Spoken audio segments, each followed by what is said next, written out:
under sa PCIC, insurance para sa mga mag-uuma. Okay, scholarship. Ang inyong mga anak, libre na ang tuition, libre pang allowance sa CHED. Kutob sa tanang makuha og mga kurso nga related sa agriculture. So ang CHED karon sige pangitag scholarship. Oh no, mga scholars no. Sige hatag og scholarship programs, gamay ra ni apply kay ano man, gamay pa man ang rehistrado.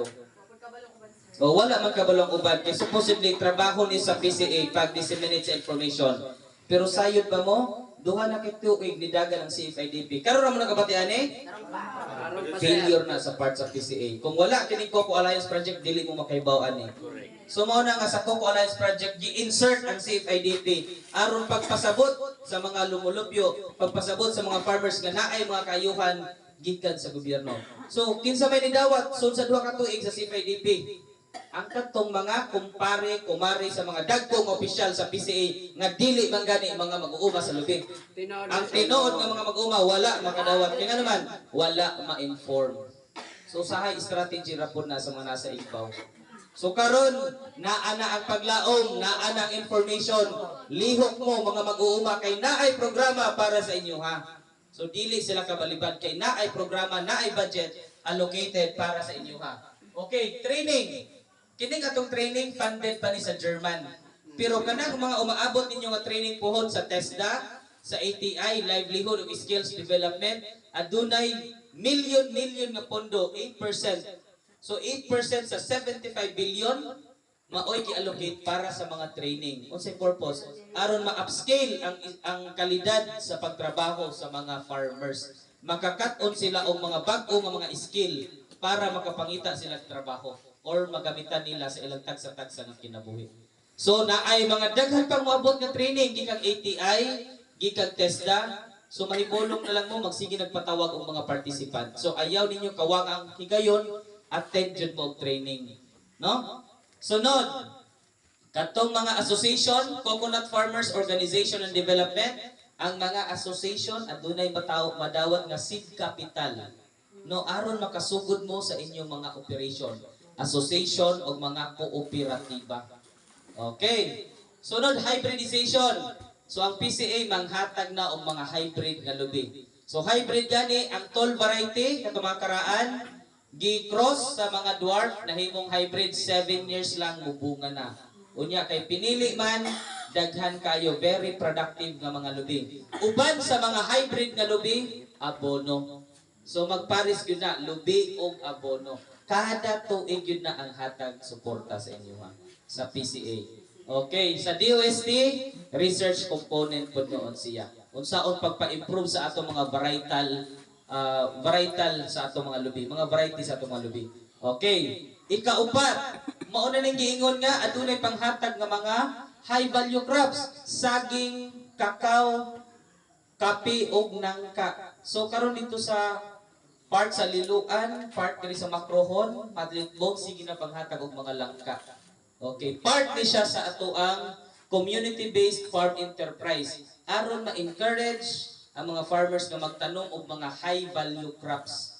So libre nga mga planting materials. Okay. Sunod, naapod sila yung programang giingon sa DEBI, Bureau of Animal Industry. Kanang giingon nga manukan sa niyugan, babuyan sa niyugan, kandingan sa niyugan, o bakahan sa niyugan. So ang mga mag-uuma sa lubi makadawat og libre nga mga hybrid nga mga manok, baboy, baka, o kanding. Karon na ay gidugang ikalima, kabaw. Okay, kabaw. Sorry tayo. Hatag lagi, hatag. Ang taga-buntok karon nga association nakadawat og 50 ka ulo sa baka gikan sa NDA. Kana nga baka gikan na siya og New Zealand. Ang purpose pampagatas. O dili pang ihaw ha. Pampagatas kay ang gatas paliton pud sa DepEd. Di ba kan mga gatas paggatas sa mga bata? Sila ang market. Automatic na amoy market, no? Tagaan mo mga baka nga mga hybrid gikan sa abroad. Inyong pagatson, ibaligya ngadto sa DepEd. Automatic. Why problema sa market? Okay, muna sa National Dairy Authority. So, mga halaman, mga planting materials, o mga livestock, ipanghatag sa mga mag-uuma sa lubi. Sunod, kining number 5, ang makadawat ani mga kooperatiba. So gali last week dito minimum Katleya sa Haro Leyte, usa ka kooperatiba gitagaan og 50 million worth nga pasilidad maghimo og coconut oil or cooking oil. Okay, so unsa may madawat aning integrated coconut processing and downstream products gikan sa Pilmec?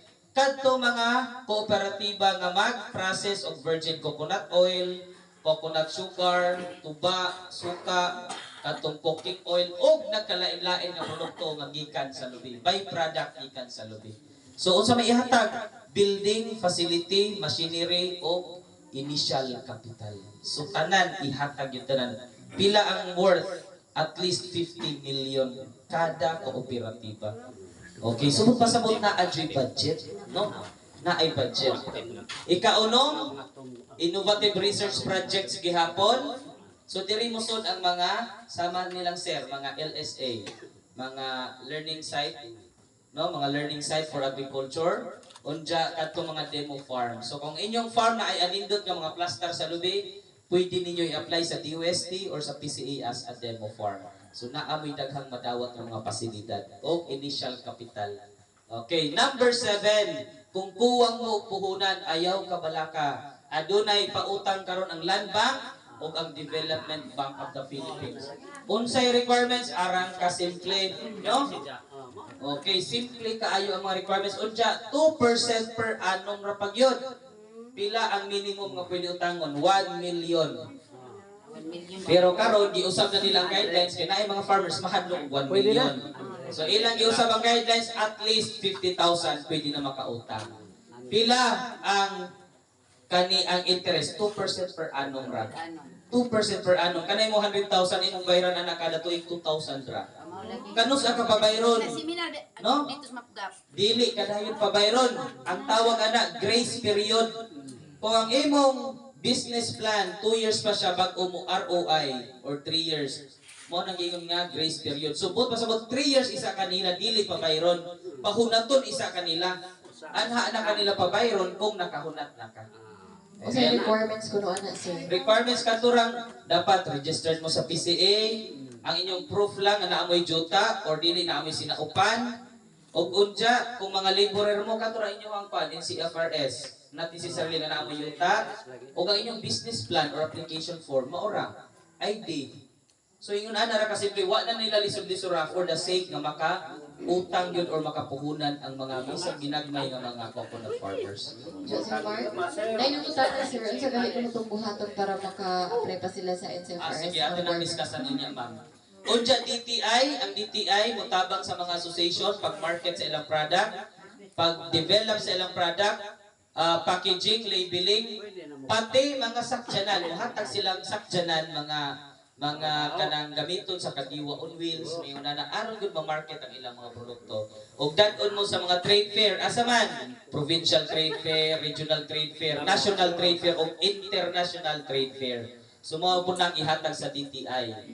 Ang DPWH gitagaan og pilang budget 10%. So 10% sa 75 billion, 7.5 billion. Unsa man ilang mahimo? Mga farm to market roads, mga bodega sa kopra, mga tapahan, mga kokom dryer, no? O tanan nga pasilidad nga makatabang sa mga mag-uuma sa lubi. So puro po sila mga facilities, mga structure po nila og mga kalsada. So maupo nang sa DPWH. So kada sila, so naa siguro na sa mga 14 ka agencies sa gobyerno nagtabangay aron mabatag-batag ang 75 billion ihatag sa mga mag-uuma isip programa. So dili ayuda ha, programa. Okay, pila ka tuig? Sud sa 50 ka tuig. Subot pasabot 50 ka tuig mag-enjoy ang coconut farmers. So asa man ni nga pondo para lamang ni sa mga mag-uuma sa lubi. Dili sa mag-uuma sa humay, sa mais o sa kamote. Para ra gyud sa mga mag-uuma sa lubi. So karon ang mga mag-uuma sa lubi aduna nagoy paglaom nga mo asenso sa ilang kinabuhi, no? Kay aside sa Coco Alliance project sa German, so naabot ta karon sa atong Philippine government.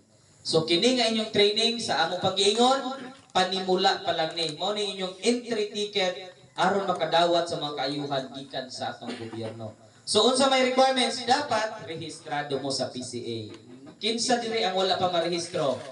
I think kayo ba narehistro na po, no? Ang wala pa marehistro, dali na magparehistro. Ang requirements, application form lang inyong fill-upan.